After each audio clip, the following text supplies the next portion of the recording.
Hello, trading is closed on November 6, 2018. Yesterday we said unless we gapped up smartly, we should see 27.2604. That did not work. So we have a failed target, which we add to the list. Chances are well over 99% we'll see this price at some time. It just doesn't have to be anytime soon. Could be tomorrow, could be years from now.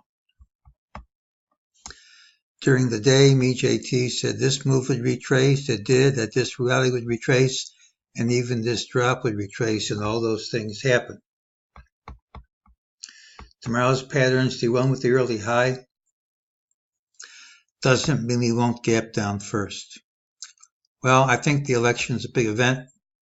It's pretty tough to take a position right in front of a big event like that. I'm going to say that a lot of the times when there's a wall into the close, you gap down.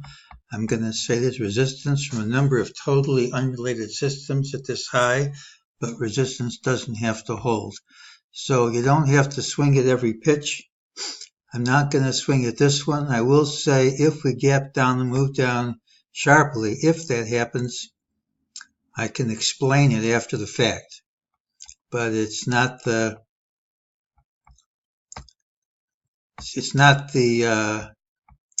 kind of situation where I recommend someone else risk his money without seeing how we open. And that's today's call.